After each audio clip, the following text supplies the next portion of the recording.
When I watch the video, it's so much energy in the video. You guys are just like electric. What was it like working together, like doing it, the dancing and the whole thing? It was great because we love to dance. And to get in a room and dance with my sister reminds me of old times. Okay. Because it allowed us to play and goof off and throw stuff, and it was fun. The making of is as much fun as seeing the real short. You know, you got to do another video for us because we're loving it. Yeah. Thank you. Remember there was one that I hated, and that was the Michael Jackson, Janet Jackson one. I hate that fucking video.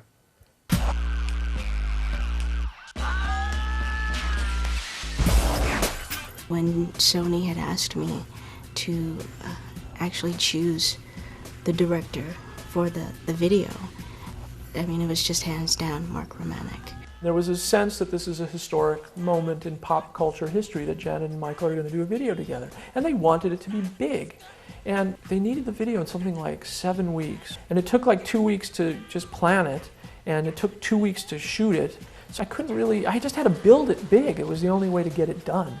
So I got on the phone with the head of the record label, and he had seen the budget and was apoplectic, and he started screaming at me on the speakerphone, you know, do you think I'm the fucking Bank of America? Are you out of your fucking mind?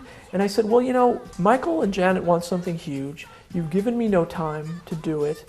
The song brings to mind images of a spaceship. And if Michael Jackson has his own spaceship, it's going to be really impressive. And there was this dead silence on the speakerphone, and then I heard, yeah, that's right.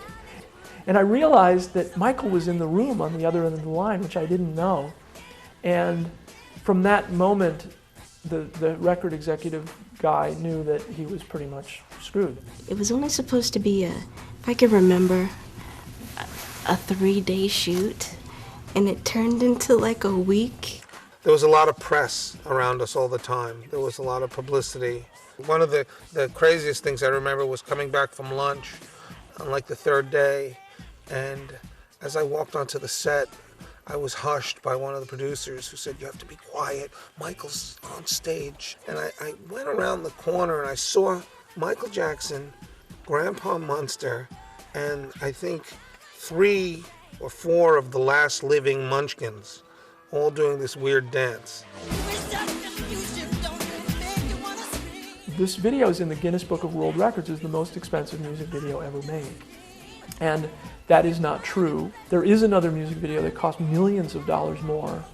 And I always found that an incredibly dubious distinction. I'd like to be thought of as a really good music video director, not this profligate psycho. Because I really hate that. It's the most expensive video ever made. Ugh. I gravitate toward the directors that I really fall in love with. And I wanted Mark to direct God Till It's Gone. Janet played me this track with this Joni Mitchell sample, which was, I thought, a really cool idea. I'm a big Joni Mitchell fan. And once again, it was a situation of like, what was I